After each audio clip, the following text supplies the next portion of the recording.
Hey team, it is great to see you all. We were just finishing up meeting and we figured let's just get on Restream and start making a video about this. So I'm looking to get a little bit of coaching from this group, almost like learning pod style, to be updating my CAREvolution website to really be having a call to action and a vision for what this education revolution is really going to look like, and kind of defining some of the parameters about what it would mean to be involved in the care revolution from different stakeholders, because we've just talked over and over again, and folks who don't know us don't know all the work that we've been doing to get ready for this. But we do literally believe that we're in this revolutionary period where our system of education needs to fundamentally change. And what we're doing in the Care Society is that we are providing an alternative that's project based,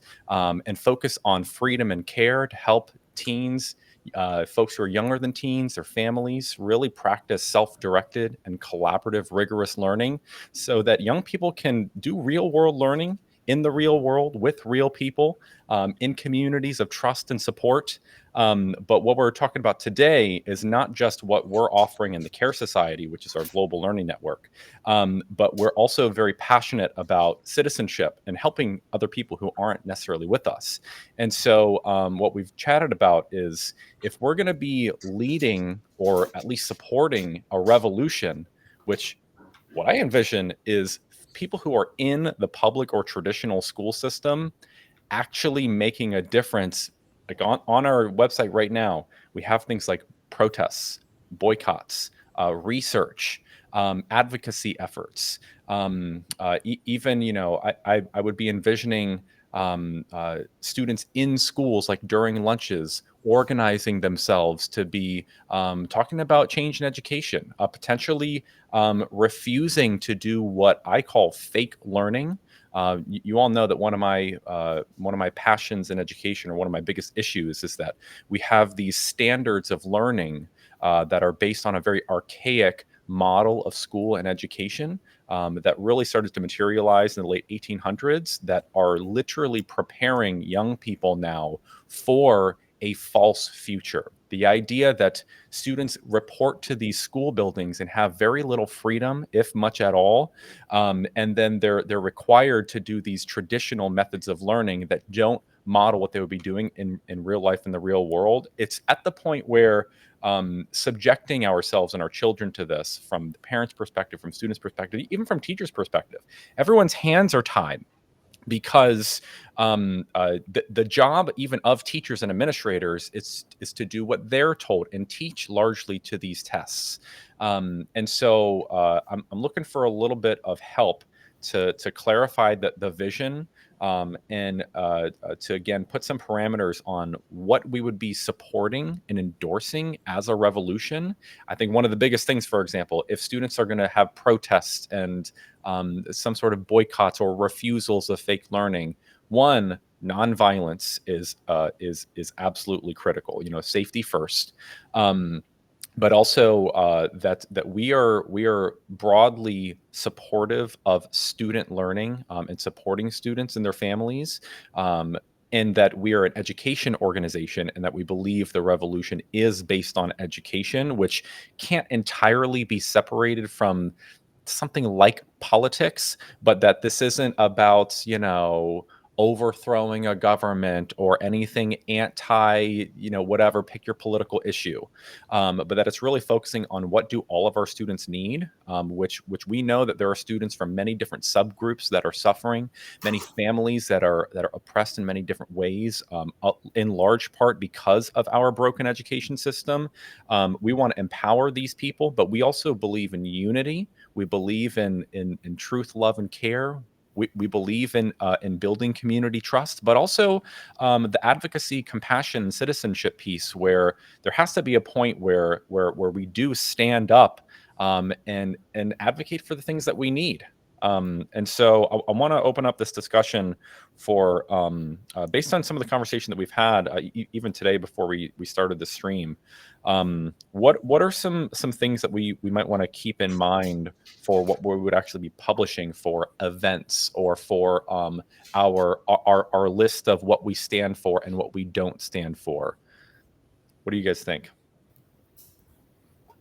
Yeah, well, I would definitely say to, counsel people to kind of stay away from any kind of political slogan, political sort of like hot button issue, don't turn it into, like make education great again, or, you know, uh, education Antifa or whatever, just kind of like stay away from those things. That this really needs to be something that's owned by kids, by the students, and is about their education, and that cannot be like taken over by any other political group to make this issue about what their issue is. And something that I've seen, I think, with my kids overall is that they're kind of really fed up with the adults fighting about the stupid things that the adults are fighting about, and we need to make sure that they can own this for themselves.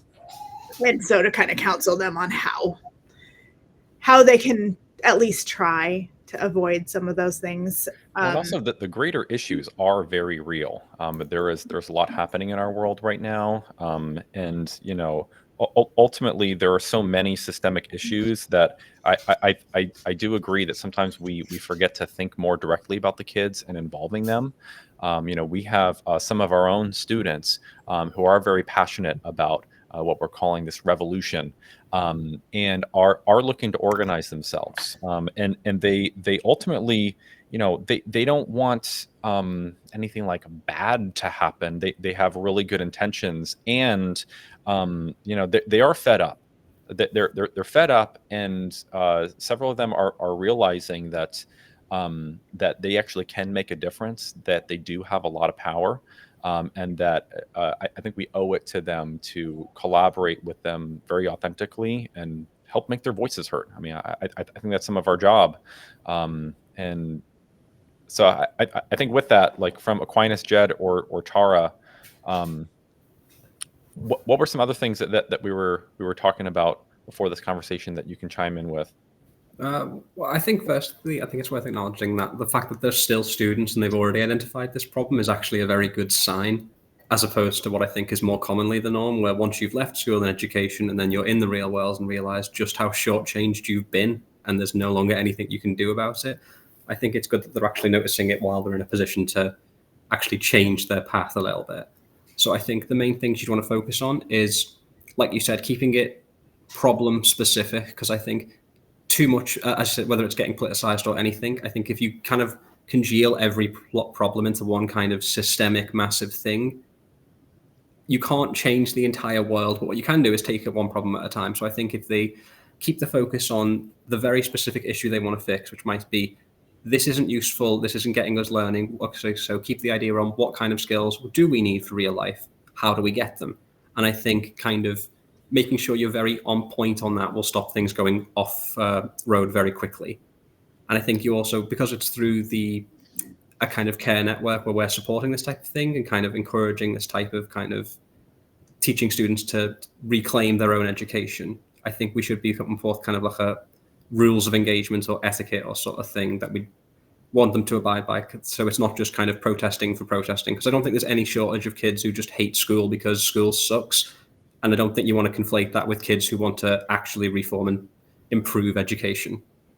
Yeah, so I definitely agree that I think one of the big first steps is focusing on this vision for life readiness, like what is actually important to learn, because that I think there's consensus on. And then you were talking about the how as well. I view it as not only what can young people, particularly teens, but really kids of all ages can be doing very real world things, very meaningful, valuable things. But how can we like assess student learning?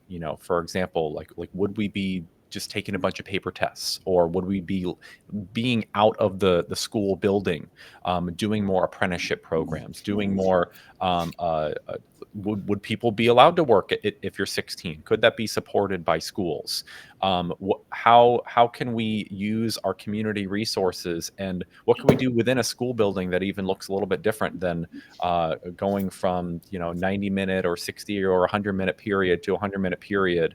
And how can students have more control and ownership of their daily schedule, what they would be doing? And some of these are very specific things. People are like, oh, how can we do that? But having these great conversations about fundamentally how can we be doing a retake of school and our education model and system is definitely a big part of it. Thank you, Jed.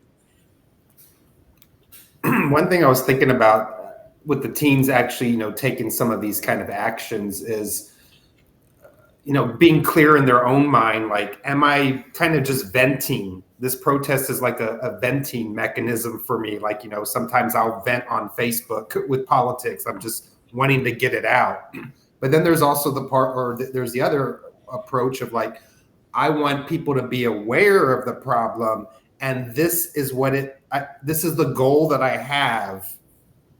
And then these are the steps that will get us to that goal.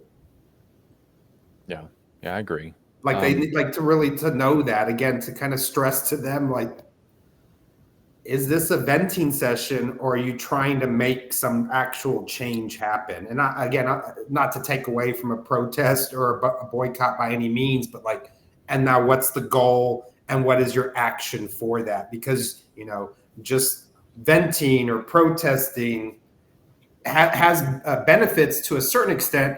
Here's the problem. Everyone pay attention, because now we have all of us protesting. What do we want? What are we going to do? What is realistic? What are you modeling for other people as well? If you're trying to grow a movement, a protest is a good way to get attention, but all you're modeling in that moment is how to throw a protest. So if other people join, they're not learning how to reclaim their education, they're learning how to protest education. So I think you should always include that kind of modeling the new system we're getting, whether that's learning pods or self-directed learning, or basically, I think one of the big things that education fails is building the confidence to learn. I think kids, the structure that we've been given is more geared towards nurturing dependency and not discipline. So I think you want to give the kids the tools to build that discipline in themselves, to where it's like, okay, there is a problem, I know how to tackle it, or at least I know how to learn how to tackle it, as opposed to just, as Aquinas says, getting angry at the world or anyone, or it's more about the vent than it is kind of like the solution. So I think as long as we're modeling the correct behavior to compare to the problem we're seeing, I think it's always going to like, well, this works, that doesn't. People will gradually come over and they'll see what we're doing and they'll know how to do it themselves through that. Another thing, and I know in this particular group, it's in a public, things are going on in a public school that they're against.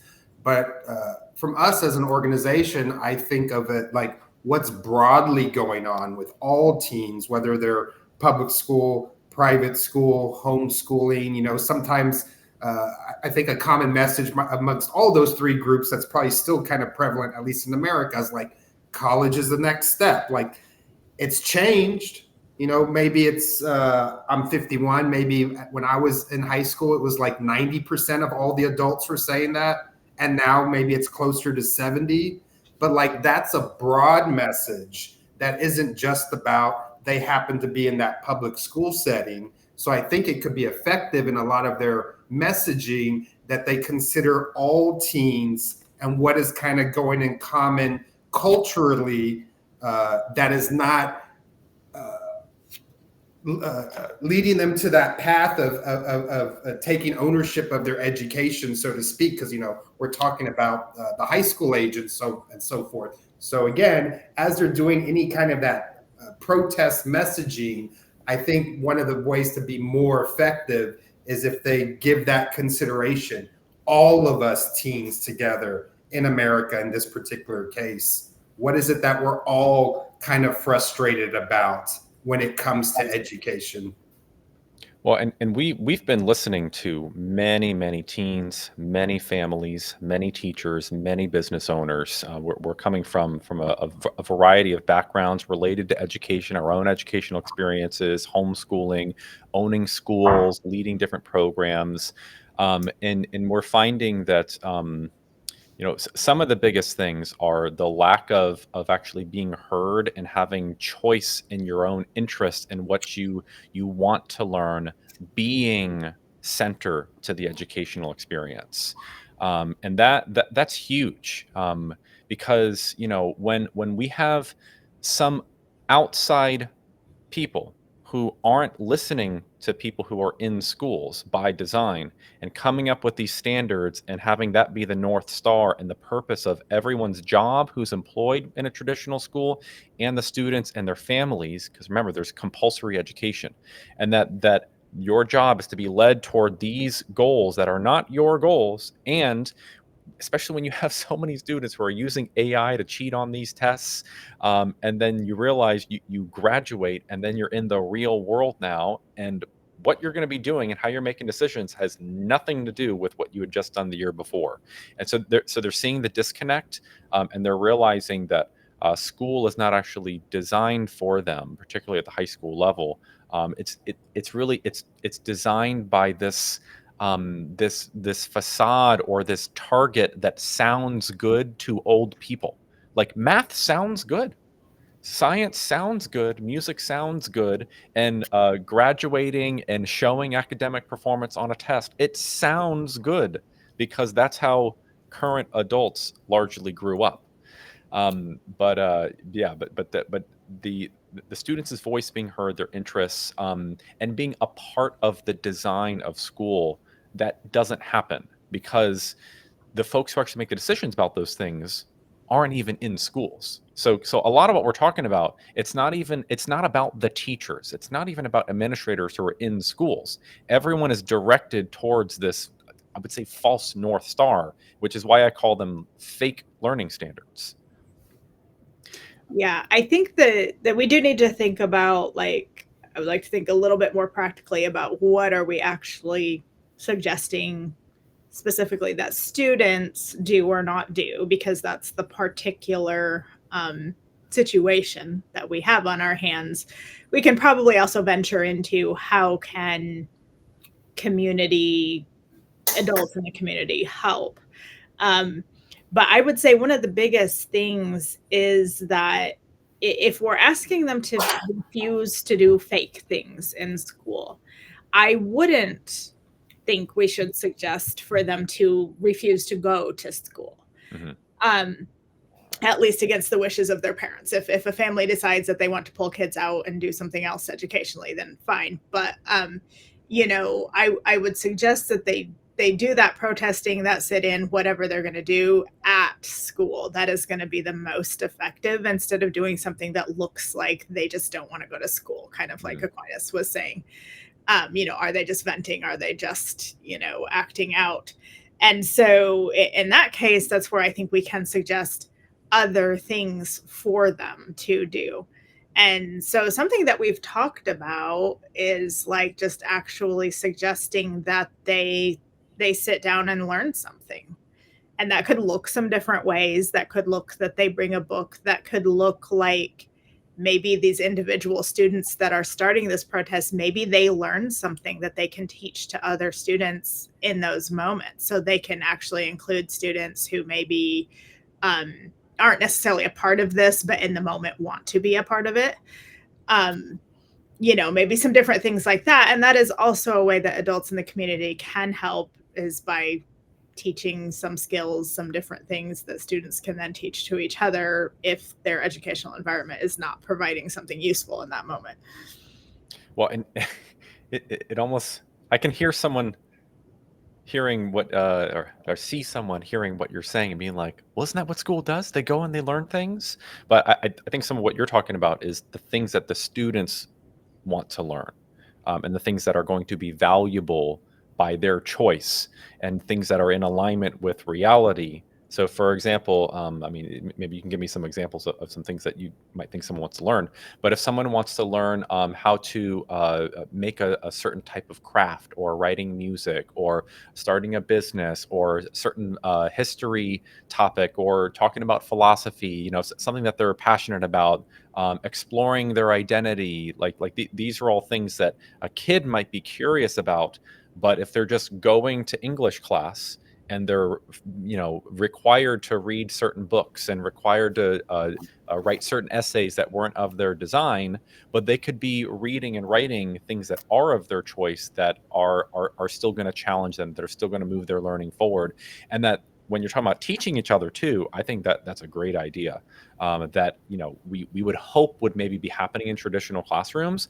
But if everyone's just kind of like forced to like do their individual assignment, like, yeah, we want people to help each other, but if it's something that the group of students decide to learn together, and then they can like jigsaw that out. Okay, well, you look this up, I'll look this up, we'll kind of share out. Like, to me, that kind of collaboration that's chosen by the students is the key to what you're saying, right? Mm-hmm. And I would even encourage people to, if this is continuously coming up, say in a particular class, or they know that there's a test coming up in this class that is not serving them well, or whatever it may be, they may try to plan a learning activity that does actually correlate with the class. They can actually be the examples to say, hey, this is actually how we could learn the subject material or something around it that would benefit us, that is of interest to us.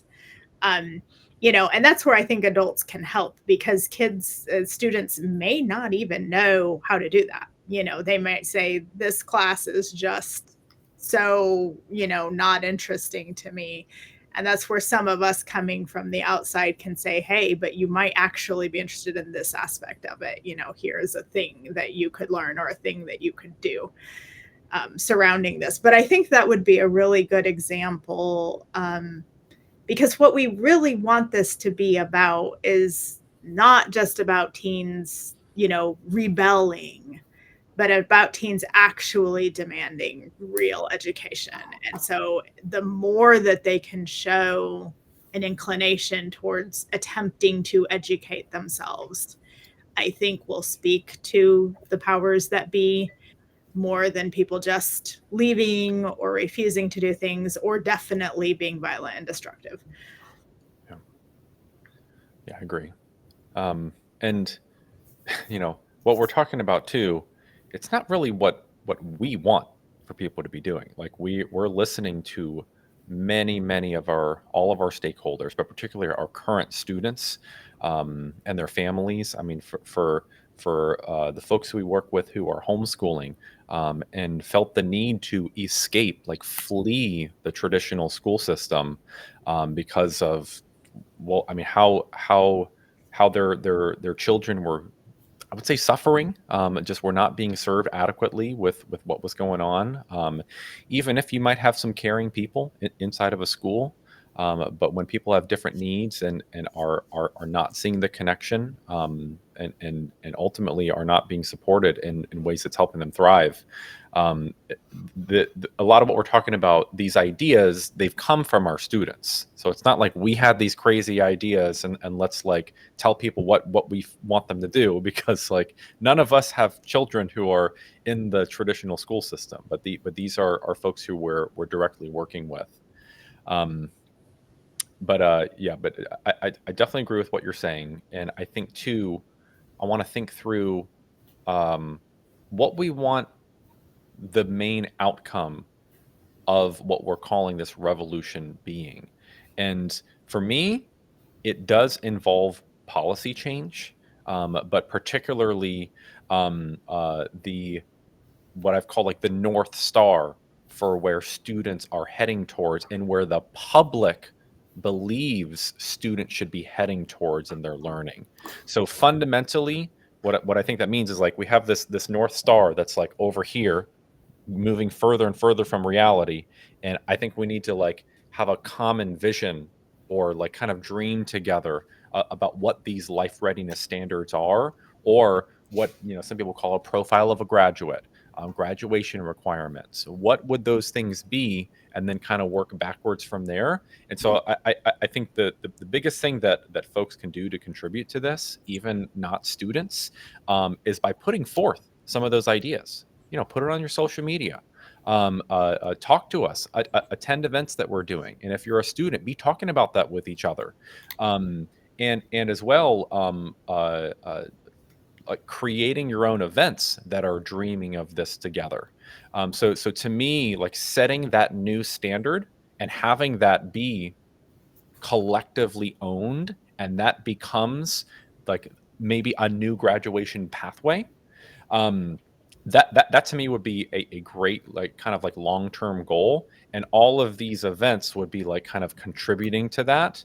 But at the same time, I do think that a little bit of disruption of the status quo, which to me is kind of equivalent to, if someone is doing something wrong in a school, and you're a mandated reporter, you do something about it. If someone is breaking policy, you do something about it. But what we're talking about is like at the systems level, we as humans inside of schools and parents, it's not that any one person is like breaking the law, but that the design of the direction of where we're forcing young people and teachers to go with learning is the wrong direction, and we shouldn't like allow ourselves to be submitted to that anymore. I'd agree. I think the focus. I think we might disagree a little bit here potentially. I guess if we're talking about this as a policy change, I think the issue we run into there is that we're still handing, to use your North Star thing. I think the problem with education now is that in the 1800s, we took a North Star reading and said, okay, done. Not going to do that for another 200 years. We know where we're going. And we're completely off base now.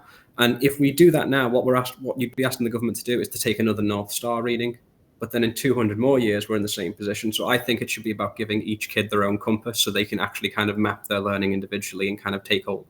That's what it means to empower your education. You're learning the things you want to learn. You know the tools, how to do it. You've got the resources to kind of do what you want to do and get where you want to get to. You're not dependent on any kind of structure for their North Star. You've got your own, and you've got your own way of mapping it whenever you want. So I think rather than necessarily feeling we have to change the system on like a policy level, maybe that happens eventually as we demonstrate that we've got a better thing. I think as long as we're empowering people to the point where, look, you don't even need a policy change. You have the tools to take hold of your education right now. It's a bit of a learning curve because we've been 200 years of completely improper education. But look, we're here. We're going to show you how it's done. We're going to get you work that we're going to learn by doing as well. And the revolution will be a demonstrable revolution that kind of highlights how poor the education is relative to these people who are taking hold of it themselves. And I think gradually, as people see that, I don't think it'll be anything, movie worthy, sudden overthrowing of all systems in one cool weekend. I think it'll be a very gradual thing, but it will be a much more powerful thing because of that. Well, and even what you're describing, like the North Star metaphor, that is setting the new standard. Like that, the new standard is for each student to be advancing toward goals and receiving support, so that they have, I call it like a pair of shoes. Like the way that we can support people is not by like pushing them in a specific direction, but by giving them like a custom pair of shoes so that they can be running, and that we're giving them feedback and coaching them, not unlike how, well, you might coach like a runner. But yeah, thank you for that, Jed. Quincy, do you have any other thoughts related to what we're talking about right now? I was still kind of, especially with what Jed said about the policy change, and I think I'm in fairly decent alignment with him on that, is that the message just really needs to be like broader culturally, and then those other dominoes start to happen, as opposed to like in this particular school, like the likelihood of the district making a policy change, even if there was 100 kids that said this, it's like you really have to get the message out just to the culture at large about whatever, not whatever, because we do have a vision, but about what our vision is about education. And as that message gets out and eventually to a certain extent gets accepted, then those things will start to change. In the public school system, I have never seen in a short time span that a flip happens on any kind of major policy thing, unless, it was a very egregious behavior that was, being allowed to be able to happen. So like, our North Star about what we call like real learning, like for a goal in mind to be able to function out in the world, like there'll still be some different views on exactly what that looks like, but let's consider the ones that have, the most similar to our views, other groups, people. It's just getting that message out so that it then becomes like that's an acceptable way to run a school or a pod or some kind of organization that has learning going on. So again, I view even when they're doing like those protests, if they're going to be doing those protests, the teenagers, is to have that understanding that you're trying to get these ideas out. And I want them to be careful to not expect, like, even if they had, I don't know, let's say at that high school, there's 1,000 students and there's 200 doing this. That doesn't necessarily mean that at the state level, that superintendent, then down at the local level is going to go, oh, we got to flip and do this readiness program because 200 protested out of, I don't know how many, 500,000 of all our public school participants here in the state. Actually, the numbers would be way higher. But again, it's about getting that message out of the ideal, basically what we consider the ideal. Oh yeah. Well, and you're right that if it's only 200 out of several 100,000 or however many are in each state, it's not going to work. But what we're talking about right now is that this is a common issue across all teens and families across the nation and truly the world. We are just in the past 3 years since our current understanding of artificial intelligence and the future of the job market and the economy, we are at the level where it's like a crisis, almost like existential emergency, I would say, in terms of curriculum, because standards are rewritten every 7 years in the state that I'm in Virginia. We don't have 7 years to figure out how to teach people better. It's just, we just don't have that kind of time. And, the thing is too, Aquinas, is that we have flipped in one day before. In March of 2020, we had governors or the heads of all of these, Are you talking about a pandemic catalyst? And we just decided to not go to school. We decided to throw all the standardized testing out the window. We decided that grades and assignments weren't a thing anymore, and that we just needed to stop and keep everybody safe. And so, literally, what I would personally advocate for is to literally stop any standardized testing requirement for the entire school year, and the job of communities is to come together and reimagine their schools and do it all together and consider it a literal state of education emergency. Because when it comes down to it, we have young people who are suffering with such even a grip on reality type of things. If you're scrolling through your social media and you're realizing that you just spent 30 minutes and didn't see a single real video because it was all artificially generated, and you've got, your friends are talking about AI spouses and all this, it just gets really, really strange.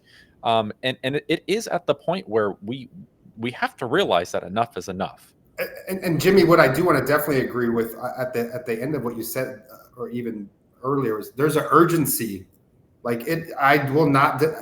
That cannot be denied. Especially as you're bringing up the AI.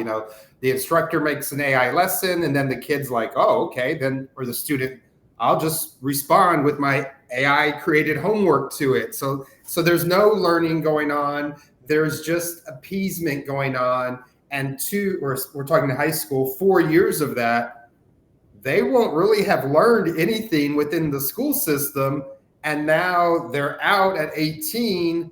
What skill set do they have? How do they navigate? I think a very big thing, I know, and a tremendous skill trait to have is going to be discernment, how to judge things. Is it real? Is it fake? Is that person truly nice? If they're mean? So yes, the urgency is definitely there. And I will concede, yes, a flip definitely happened from the pandemic. A little counter to that, it was a pandemic that finally did it. I don't know if they'll view the unpreparedness of the students as being comparable as far as that urgency, but they should, because just the way I played it out, what are their skill sets going to be? Yeah. Yeah. Well, not only right now, we don't even know. We don't even know what their skill sets need to be in 5 years, in 8 years. We don't know this. But I think, Jimmy, you kind of hit on something there that might be something we want to really push forward, is this idea of declaring a state of emergency. Like, encourage the kids to declare a state of emergency. That's a very good point, Elizabeth, that you highlighted Like, from him. kind of as Excellent a point, Jimmy. yeah, And, as and a protest I slogan. genuinely think it is. And not even just think, we are seeing the evidence of a systemic cultural, I mean, some people call it spiritual, but certainly education wise, we are not going in the right direction. That we can all agree with. Now, what do we do as a solution? At least recognizing that this direction is not the solution, that would be huge. And to the point where it is an emergency. And as well, if we keep going for the rest of the school year, right? So this is in 2025, 2026, we have very little to lose. The worst thing that could happen is that we start talking to each other and having critical discussions, and we make sure people are safe. But if we get the next iteration of Chat GPT, whatever, and then we continue to not be able to distinguish between fact and fiction, disinformation, misinformation, faking news stories. I mean, God forbid people are dying because of what they're seeing, and they think that an event happened and that they need to, do something that is harmful to themselves or other people. We don't want those things to happen. We do want people to be critical thinkers. We want people to be safe, but to, like we're saying, do real world learning together. How are we going to treat each other? How do we want the world to progress in all of this uncertainty? And yeah, I mean, to me, that it is an emergency, I think is true. And if nothing else, I think having promoting the idea that there is a need, I think, is one of our big tasks. And maybe like a practical application of that when it comes time to the potential student protests at some of the schools, like if they would just be saying some of what we just said to their own teachers, the principal, like, how are you all preparing us for a world of AI? Like, look at, I'm a 9th grader, 10th grader. Look at my curriculum. Here's my schedule. Please show me how this is preparing me for the workplace or business I might create in 4 or 5 years. Like, I'm not seeing it. I'm a student. I'm not seeing it. And not only am I not seeing it, like, I have to admit, I'm using the AI for this because I don't really see the relevance of my 3rd year of history or whatever the different subjects might be that haven't clearly been shown to the students to be valuable for their life. Well, I think that's always been the case, though. I think AI could be seen as just the next iteration of this that is the most absurd. But like, even when I was in school, it was, okay, but when am I going to need Pythagoras? It was, I'm sure every generation has their own kind of, what is the point of this, that they've always asked the teachers, but it doesn't really change anything. I think that modeling a better way will always be the kind of, okay, screw this, screw whatever AI, screw Pythagoras, we'll just do our own thing. Maybe you do need Pythagoras if you're going for something that needs it, but generally speaking, I think making sure kids know why they're learning what they're learning.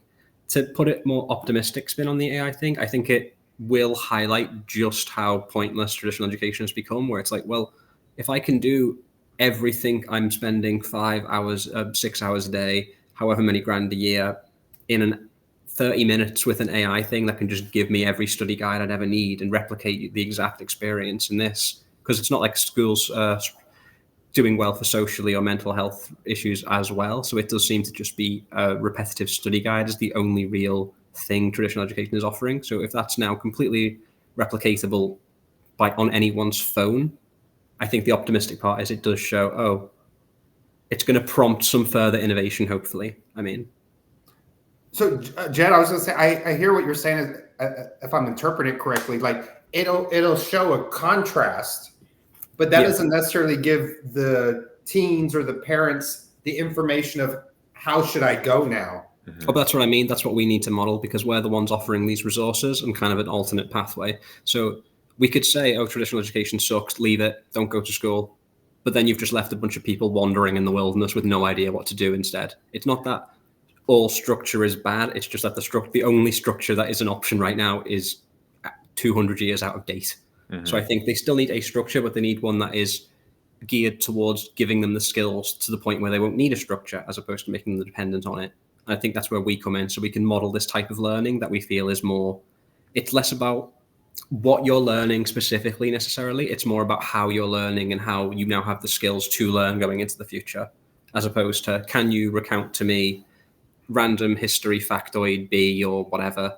It's like, okay, no, but you now have the confidence to operate within the present, to kind of like, if you want to know something, if you want to develop a skill, you know how to do that now. And I think most of that's going to come down to confidence in learning and enjoying the process, as opposed to learning specific things themselves. Well, to figure out what exactly might people need to learn in terms of specific skills, specific facts, specific knowledge, I think these are great platforms with which to have conversations about the future of learning. We could talk for hours about what are our beliefs and values of what we think are important. You know, how much writing, how much something that looks like math, the scientific method, a foreign language, like those specific things. I think we should definitely have conversations about, but that something needs to change and that we need to put our foot down. It is what we're hearing from so many of the folks who we're involved with. And I think already, you know, I don't want to take this conversation really any longer, but this is going to help me think some things through.